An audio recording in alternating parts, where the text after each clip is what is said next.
क्या बात है, ये तो बहुत पुराना जेड है, शानदार क्वालिटी।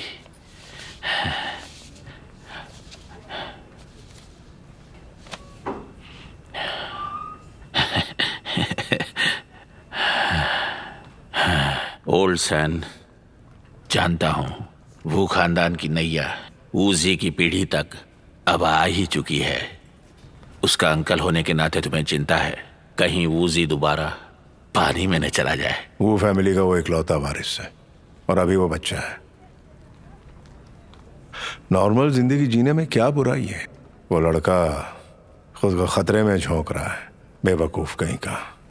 अरे ऐसा मत कहो, समय आने पर समझ जाएगा। क्या तुम्हें पता है इस बार वूजी किस कब्र के पीछे गया है?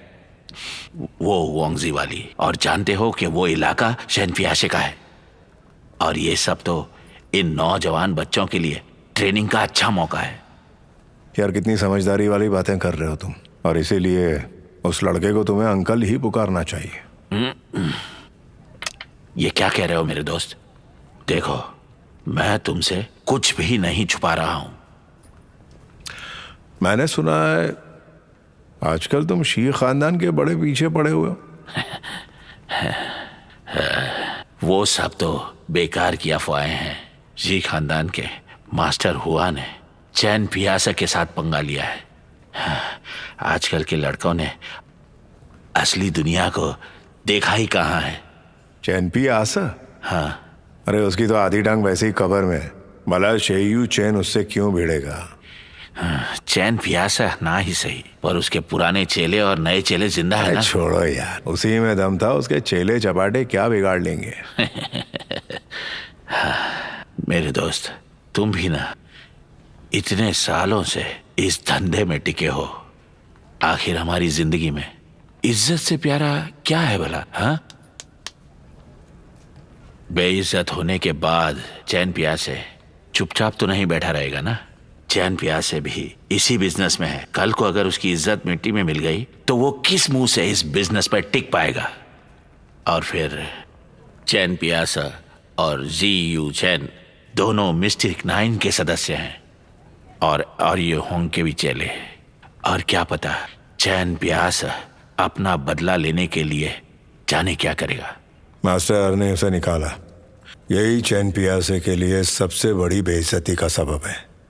अगर तुम सोच रहे हो कि वो सिर्फ इसी वजह से जियू चैन से लड़ेगा तो ये तुम्हारी भूल है। मुझे ये बताओ, चैन पियासे जिंदा है कि नहीं? झूठ नहीं बोलना, शराफत से बता दो तुम क्या ढूंढ रहे थे।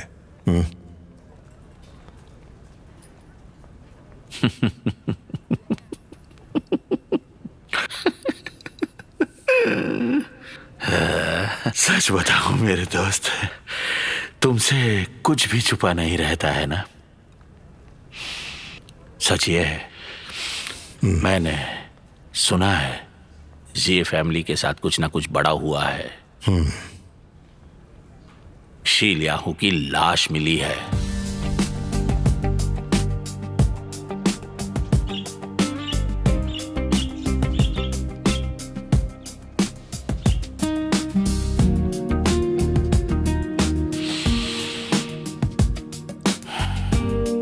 लेकिन ये कैसे हो सकता है? मैंने भी बस इस बारे में सुना ही है, पक्का नहीं कह सकता कि सच है या नहीं। ऐसा भी सुना है कि शी चैन अपने सौतेले पिता का फ्यूनरल करना चाहता है और उसे ऑफर करना चाहता है स्नेक आईब्रो कॉपर फिश।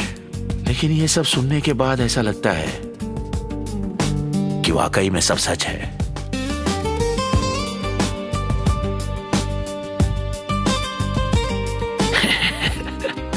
मेरे दोस्त, मैं जान गया हूँ कि तुम बड़े दिलचस्प आदमी हो।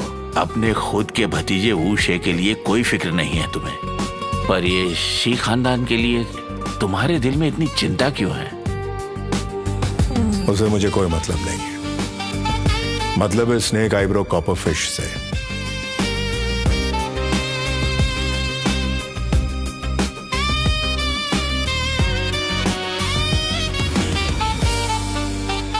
ये बेचारा बुढ़े बाबा ने कितनी मुश्किल झेली होगी। हमने जान दांव पे लगा के उसे बचाया, इस बात का कोई ना कोई इनाम तो बनता ही है अपना। क्या कहते हो? इनाम के तौर पर कुन्ना की शादी मुझसे कराने की बात करो ना।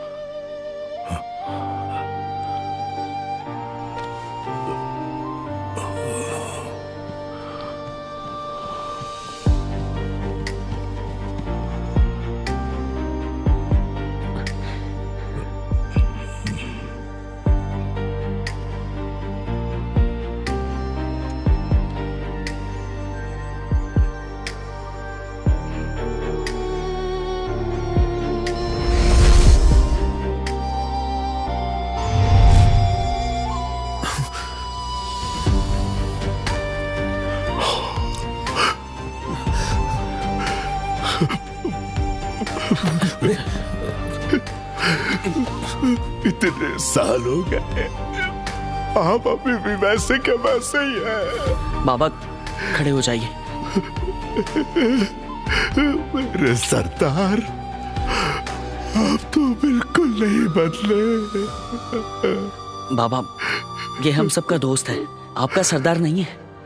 आपको शायद गलतफहमी हुई है बाबा। कोई गलतफहमी नहीं हुई मुझे। इतने सालों में हम जरा भी नहीं बदले हैं। यह असंभव है। बैठिए बैठिए। माफ कीजिए, असल में आपके दोस्त बिल्कुल मेरे पुराने सरदार जैसे लगते हैं। मैं 40 साल से अंडरग्राउंड पैलेस में फंसा हुआ था। दिन की रोशनी नहीं देखी मैंने। ऐसे में कोई भी पागल हो जाता। मुझे नहीं पता आप लोग कौन हैं, क्या है। मुझे ये भी नहीं पता आप वहां नीचे क्यों थे। इसीलिए मैंने आपको रोकने के लिए वो सब कुछ किया था, ताकि आप दोबारा उस जगह पर ना जाएं। समय की शुरुआत से ही वो जगह दुर्भाग्यपूर्ण रही है।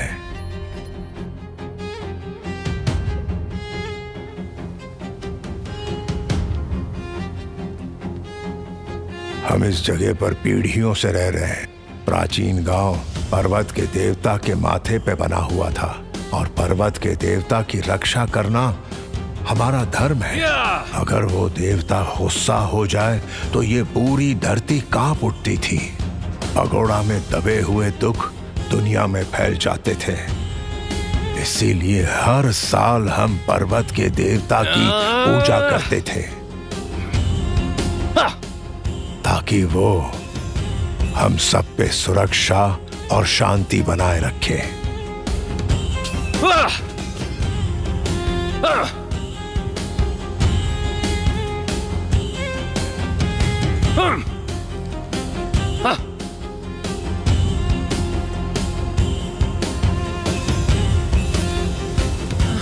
वो देखो क्या है? कहाँ से आ गया? वो क्या हो रहा है वहाँ पर? कहा जाता है उस पगोड़ा में एक राक्षस रहता है। अगर पगोड़ा गिरा तो चारों ओर विनाश ही विनाश होगा।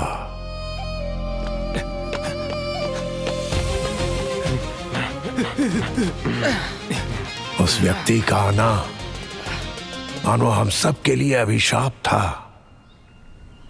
मेरे हिसाब से वही वो राक्षस था जो पगोड़ा में बंद था। कौन हो तुम? मैं वुहान यूनिवर्सिटी का एक प्रोफेसर हूँ। अपने कुछ स्टूडेंट्स के साथ गुआंगसी में पुरानी जगहों की रिसर्च करने आया था। कभी सोचा नहीं था कि इतने अजीब हादसे हो जाएंगे। फिर एक भूकंप आया। प्लीज प्लीज मेरे स्टूडेंट्स को बचा लीजिए, बचा लीजिए उन्हें।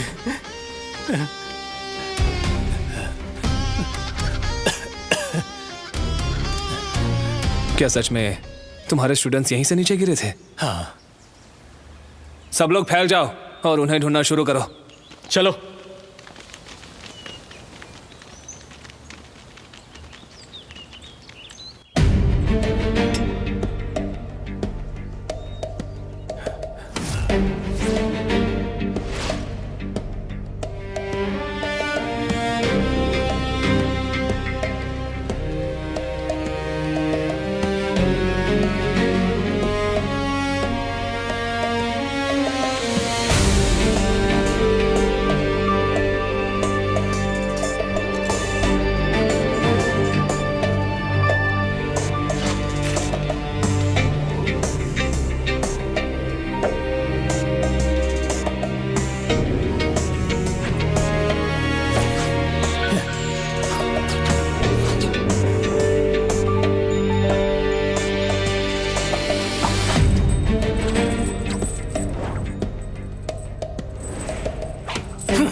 जल्दी चलो।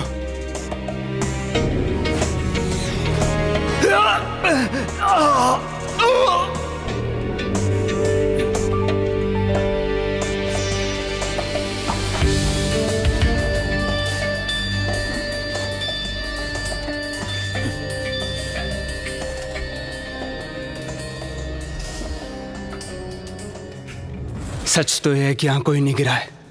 तुम बस यहाँ कब्र लूटने आए हो। तुमने मेरे कबीले के लोगों को मारा। तुम बेरहम हो। मैं तुम्हें छोड़ूंगा नहीं।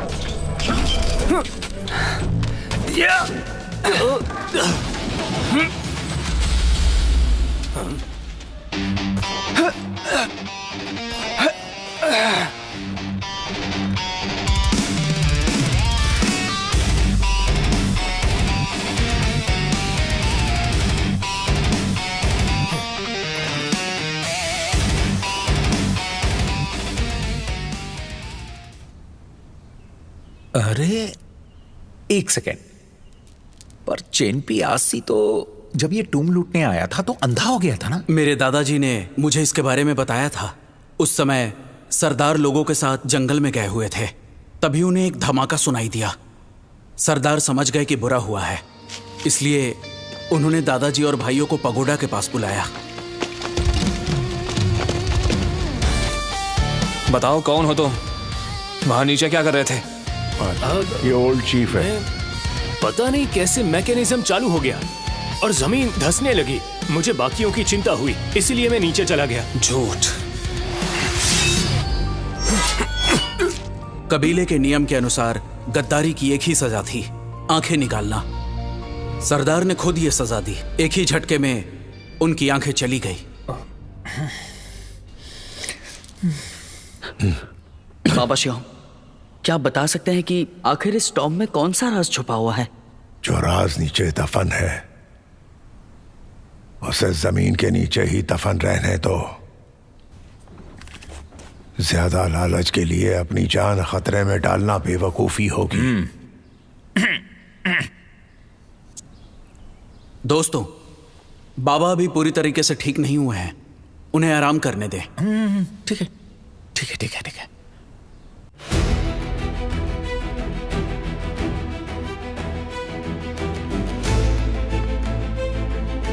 कब्र खोलो।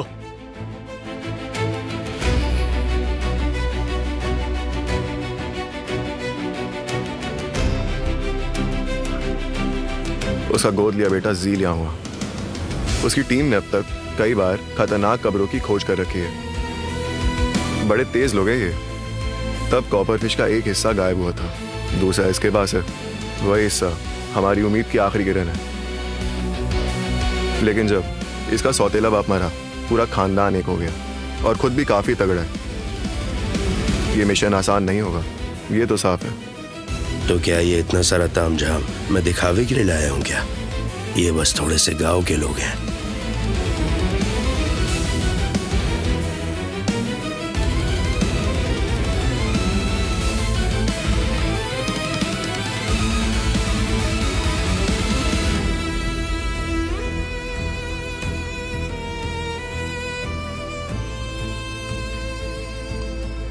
मास्टर हुआ, हम ये क्यों कर रहे हैं? तहकीकात तो चल रही है ना? कोई तो है जो हमारे रास्ते में रुकावट डाल रहा है, वरना अब तक कुछ मिल जाता। मुझे नहीं पता वो कौन है, पर वो छोटे चाचों की मौत से जुड़ा है और कॉपर फिश से भी। वो इंसान जो कोई भी है, वो डेड बॉडी के पास जरूर आएगा।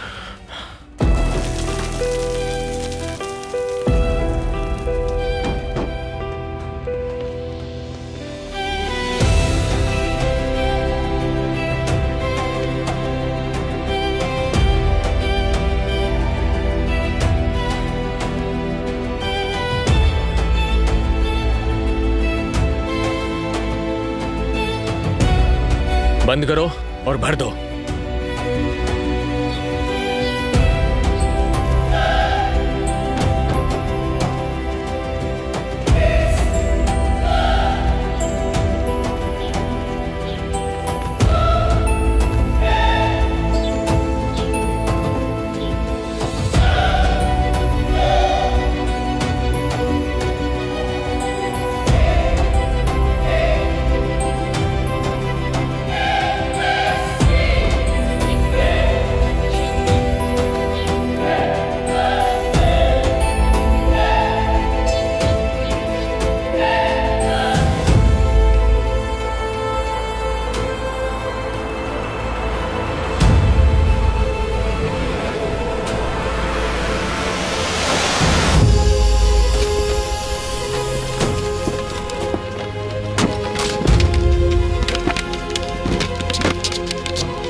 मास्टर हुआ, देखिए टारगेट लोकेशन पर पहुंच गया।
कौन है?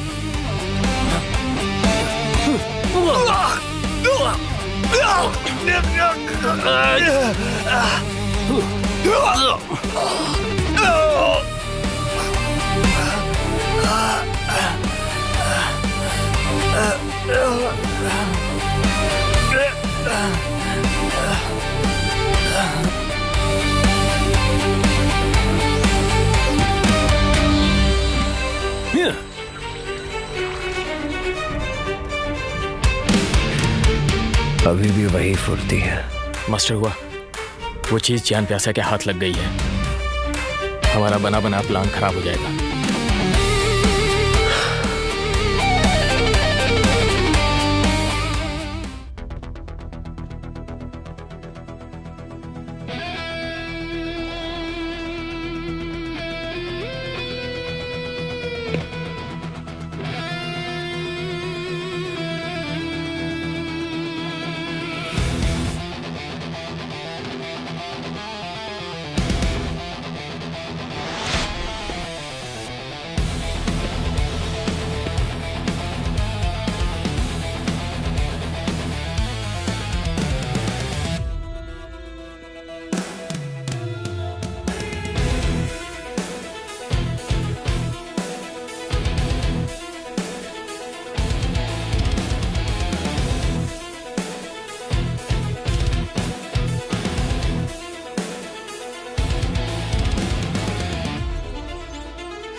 क्या हुआ?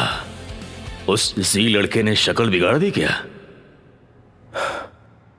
तुम काफी तेज हो, मुझे भी ये बात अच्छे से पता है कि मेरा मिशन चाइना में कोई राज नहीं है। सबको इसके बारे में पता है और कंपनी का मकसद तो तुम बहुत अच्छे से जानते हो। जैसन, देखो तुम नए हो, तुम चाइनीज संस्कृति और एशियन टॉम एक्सप्लोरिंग को नहीं समझते। हम लोकल लोगों को नजरअंदाज नहीं कर सकते।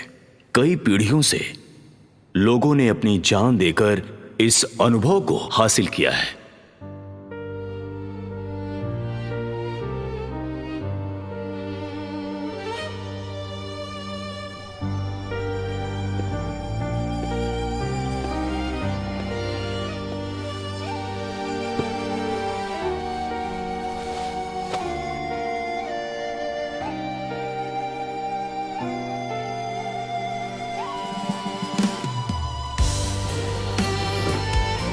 तुम इतने निर्दय क्यों हो गए? ये तो वो नहीं है जो हमने सोचा था। देखो, आज भी हमारा लक्ष्य भाइयों का बदला लेना है। ये तो पहले भी नहीं बदला था, तो इसमें अलग क्या है? लेकिन इस सब में बच्चों की क्या गलती है? कुछ चीजें बस करनी ही पड़ती हैं, जैसे दीवार पे घोड़ा चलाना। ये भी बिल्कुल वैसा ही है, वरना वुशी और उसके दोस्त दर्दनाक मौत मर सकते हैं।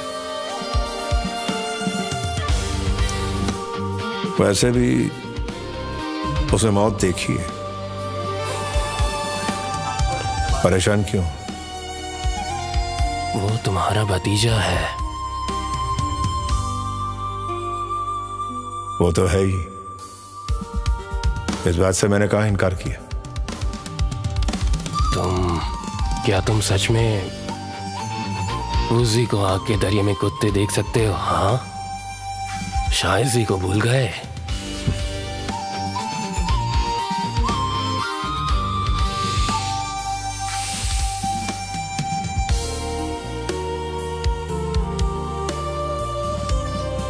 तुम्हारी ये बुज़दिली सब कुछ तबाह कर देगी। आखिर तुम समझते क्यों नहीं हो? सच तो यह है कि तुम्हारा दिमाग पहले ही मर चुका है, तो फिर कैसे समझोगे? जिंगर पैलेस वोंगजेंग हाई की ये अंतिम मंजिल थी। उसने वहां एक चीज छोड़ी थी जिसे हम अब तक नजरअंदाज करते आए हैं। शायद कॉपर फिश के जरिए हम वो सारे राज खोल सकते हैं, पर अगर कोई शॉर्टकट है तो हम उसका इस्तेमाल क्यों ना करें? पर वुशी को जिंगर पैलेस भेजने का क्या मकसद है? वो होशियार है और हमेशा उसके साथ किस्मत भी होती है। अगर वो जिंजर पैलेस में पहुंच गया तो उस कॉपर फिश वाले आदमी के छोड़े हुए आर्टिफैक्ट को वो उसे जरूर ढूंढ लेगा, जो मैंने इतने सालों में उसे ढूंढ नहीं पाया। वो क्या है? तुम अब वो इंसान बिल्कुल नहीं रहे। जब से हम सीबेट तुमसे लौटे हैं, तुम बदल चुके हो। हमारा लक्ष्य है इंतकाम लेना, और ये लक्ष्य हमेशा वही रहेगा, हमेशा हमेशा के लिए। इधर देखो, खड़े हो जाओ।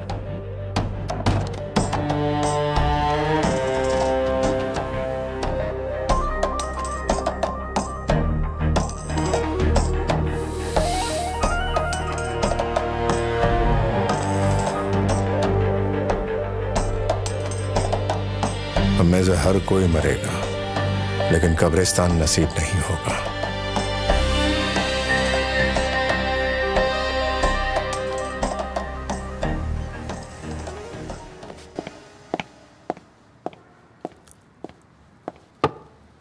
क्या हेनरी कॉक्स हर रात इतनी जल्दी सोता है? पता है, मेरा अंदाजा सही है। माफ कीजिए। बाहर से देखने में शायद तुम्हें कुछ पता ना चले, पर वो तुमसे कुछ ना कुछ तो जरूर छुपा रहा है। क्या मतलब? देखो, मैं तुम दोनों में कोई अनबन नहीं करवाना चाहता, और ना ही तुम्हारी नजरों में हेनरी की बेइज्जती करना चाहता हूं। पर जो सच है वो सच है, और वो तुम्हारे लिए जानना जरूरी है। थर्ड मास्टर वू, अपने पार्टनर के पीठ पीछे उसकी बुराई करना आप जैसे समझदार इंसान को शोभा नहीं देता। सही कहा, बिल्कुल सही कहा। इसीलिए ना मुझे तुम बहुत अच्छी लगती हो। प्यारी बच्ची हो। बच्ची, जीना मुश्किल है और सही तरीके से जीना उससे भी मुश्किल। इसीलिए एक बात हमेशा याद रखना, इस दुनिया में सबसे मुश्किल चीज क्या है? इंसान का दिल। मैं तुमसे बस इतना ही कहना चाहता हूं। और एक बात, मिस्टी विलेज में मिली उस लाश का क्या किया? ना तो उसने कंपनी को रिपोर्ट दिया और उल्टा पूरी जिम्मेदारी मेरे ऊपर डाल दी। तुम बड़ी महत्वाकांक्षी हो। क्या है ना, अभी सब कुछ शांत है, पर कभी आपके पास इस सब का कोई सबूत नहीं है, इसीलिए चुप हो जाइए। मिस्टर हेनरी को लाती हूँ। वाह, हेनरी कॉक्स ने बड़ी समझदार बच्ची पाली है। भाई मानना पड़ेगा।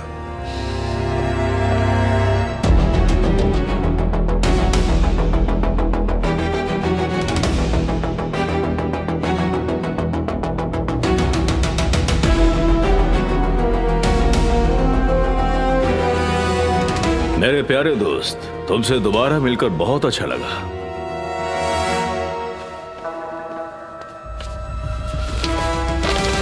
जहां तक मुझे लगता है तुम ये ढूंढ रहे थे।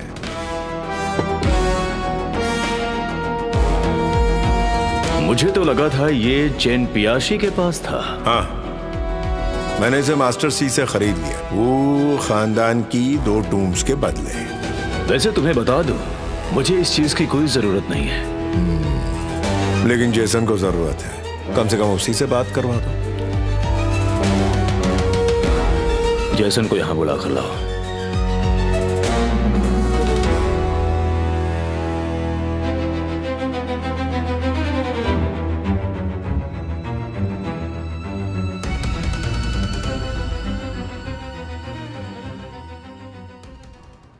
बच्चे, इसके लिए मैंने बहुत बड़ी कीमत चुकाई है।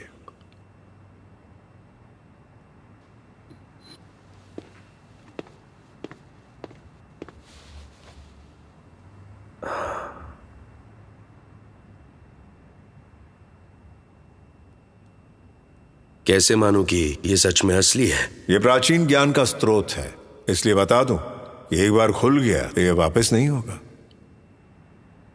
मैंने कभी नहीं सोचा था कि थर्ड मास्टर वू मेरे से बिजनेस करेंगे। मुझे अपनी कीमत बताओ। वॉरिंग स्टेट्स की सिल्क मैन्युस्क्रिप्ट। पर मैं जानता हूं कि उसके असली मालिक मिस्टर हेनरी कॉक्स हैं। मैं उनके लिए बात नहीं कर सकता। कर सकते हो। मिस्टर हेनरी कॉक्स के साथ इतना अरसा काम करने के बाद भी आप कुछ चीजें बिल्कुल भूल नहीं पाए। बच्चे, मेरे बारे में पता कर लेना। मेरा काम बड़ा सीधा साधा होता है, जितना सीधा उतना अच्छा। और एक बात, चाहे काम तुम्हारे साथ हो या उसके साथ, मैं मुनाफा देखता हूं और कुछ नहीं। मिस्टर हेनरी कई सालों से वॉरिंग स्टेट्स का सिल्क मैन्युस्क्रिप्ट पढ़ रहे हैं और जो फोटोज उन्होंने स्कैन किए हैं वो दरअसल मुझे असली चाहिए।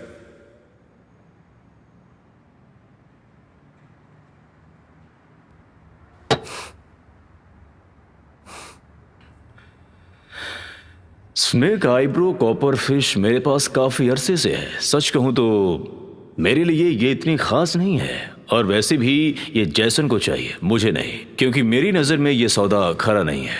देखो भाई, तुम दोनों आपस में देख लो, मुझे सिर्फ अपने आप से मतलब है। मुझे चाहिए मैन्युस्क्रिप्ट्स वॉरिंग स्टेट्स के, समझ आई? जैसन, इसे मेरा फेवर समझो।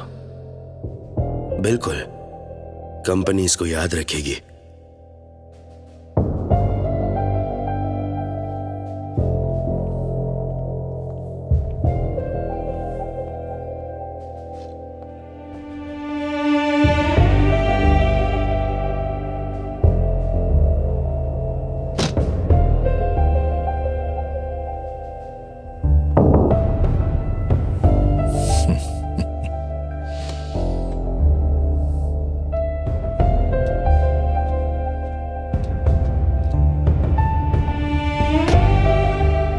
वो सैंगजिंग, तुम्हें सिल्क हसलिपि मिल गई। अब हमारे लिए इस जेड बॉक्स को तो खोल दो। सही कहा, तुम्हें तो इसे खोलना आता होगा ना? हाँ, बिल्कुल आता है। सीधा है, लेकिन फिर बता देता हूं, खोल के माल मिल जाएगा। और एक बार ये खुल गया तो फिर ये वापस नहीं होगा, समझ लो।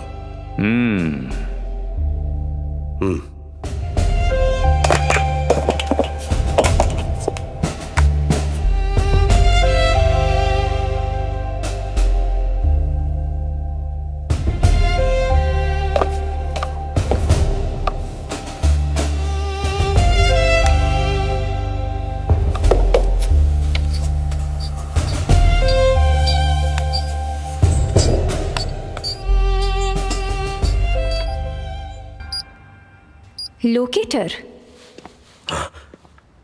क्या शियू ने बॉक्स के अंदर लोकेटर रखा था?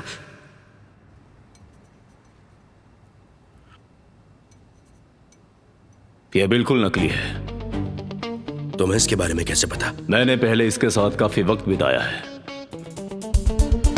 वो सेंगजिंग, ये मुझे नकली लगती है, इसलिए हमारी डील कैंसिल। मैंने पहले ही साफ साफ कह दिया था कि मैं ये सौदा कर रहा था सिल्क मैन्युस्क्रिप्ट के लिए। ये डील जेड बॉक्स की थी, कॉपरफिश की नहीं।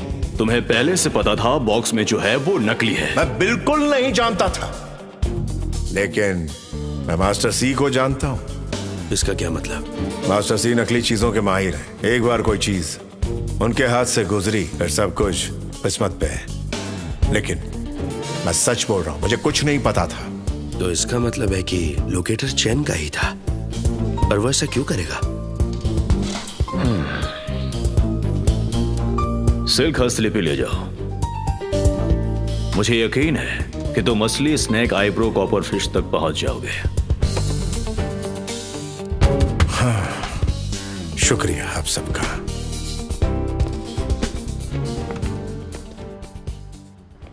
तुमने सिल्क बुक क्यों दी?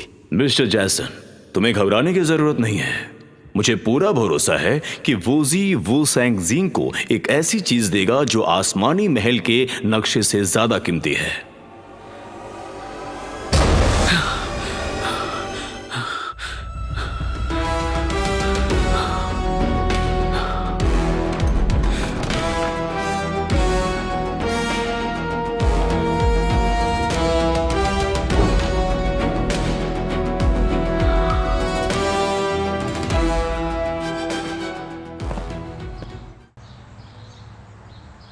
इस विषय पर हमारी बात हो चुकी है ना। मैं नहीं चाहता कि तुम वहां जाओ, बहुत खतरनाक जगह है। चाहे वहां पर कितना भी खतरा हो, अच्छा बुरा या बहुत बुरा, मुझे वहां पर जाना ही होगा, चाहे कुछ भी हो जाए। मैं अपने बड़े चाचू को अपनी आंखों से देखना चाहता हूं, यही मेरी सबसे बड़ी इच्छा है। लेकिन मैं उस ब्लैक क्रिस्टल केव की पूरी कहानी तुम्हें यहां पर नहीं बता सकता हूं। उस वक्त वो धमाका अचानक हुआ। मेरा बलिदान स्केप्टर भूकंप से बनी एक दरार में गिर गया। जब मैं उस दरार में उतर गया, पूरी तरह नीचे पहुंचा, तो लगा कि मैं किसी और ही दुनिया में हूं। ब्लैक क्रिस्टल केव काले काले पत्थरों से भरा हुआ था। ये देखकर मैं हैरान परेशान हो गया। मैं चक्कर पे चक्कर लगाता रहा स्केप्टर को ढूंढने के लिए। तब एक जगह स्केप्टर मुझे साफ नजर आया, और उस स्केप्टर तक मैं पहुंच नहीं पा रहा था। जब मैं दाएं देखता तो स्केप्टर वहां नजर आता। जब मैं बाएं ओर देखता तो वहां भी मुझे स्केप्टर नजर आता। पता नहीं, शायद मुझे भ्रम हो रहा था। मुझे समझ ही नहीं आया कितना वक्त हो गया। वहां से निकलते वक्त मुझे समझ में आया कि राज क्या है। और जब मैं वहां से निकला तो मुझे कहीं भी वो दरवाजा नहीं मिल रहा था। मैं बिना किसी जानकारी के बस रेंग रहा था। वहां दीवार पर मेरे चेहरे का प्रतिबिंब नजर आ रहा था। मेरे चेहरे पर निराशा थी। बाबा, मैं पागलों की तरह अपना चेहरा नोच रहा था। मैं अपने बालों को खींचने लगा।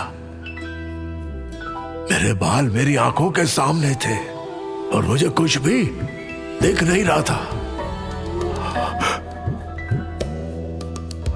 मैं बस रेंगता रहा, सांप की तरह रेंगता रहा मैं। और जो सबसे डरावनी बात थी वो ये थी कि मैं वहां 1 साल से था और वहां से निकलने के बाद मुझे अपने गांव वालों की लाशें जो पूरी तरह से सड़ चुकी थी उन्हें अपने हाथों से दफन करना पड़ा। बाबा, आपने जो कुछ भी कहा मैं समझ गया। फिर भी मुझे जाना होगा, चाहे कुछ भी हो जाए।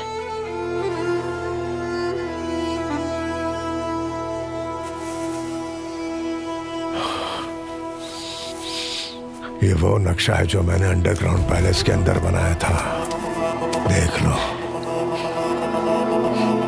पैलेस में काफी ऊर्जा और अनजाने खतरे दफन हैं।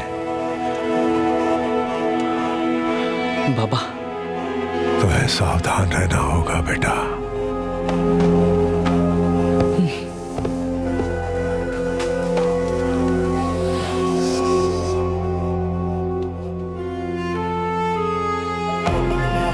बाबा शिवम, वक्त कम है, हमें जल्दी निकलना पड़ेगा। शुक्रिया बाबा।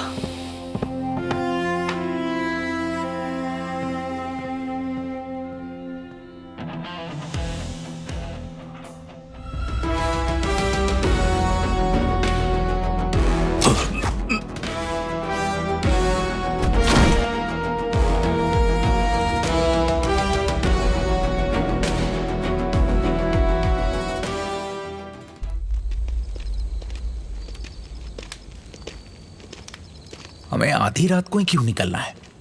कल सुबह कुन्ना ने अगर मुझे नहीं देखा तो परेशान हो जाएगी ना। हाँ तो जाकर गुड बाय बोल कर आओ, हम निकलते हैं। नहीं, मुझे तुम्हारे साथ जाना होगा। बाबा ने कहा था कि खतरा रहेगा। उसको तो मैं बाद में समझा दूंगा।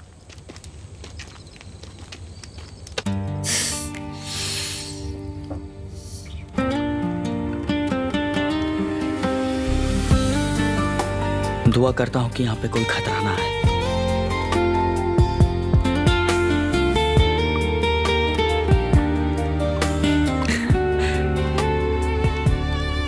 चलो।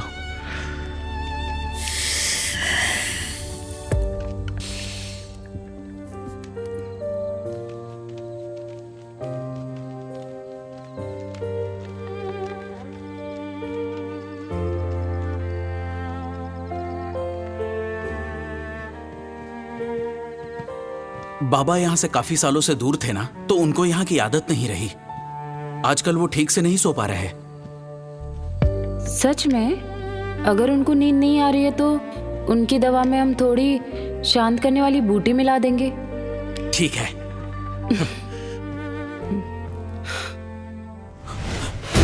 बाबा,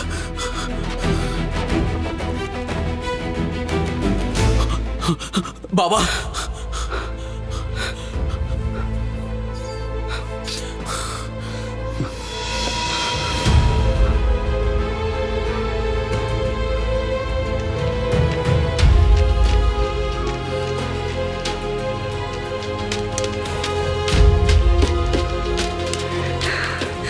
यहाँ पर कितनी गर्मी है।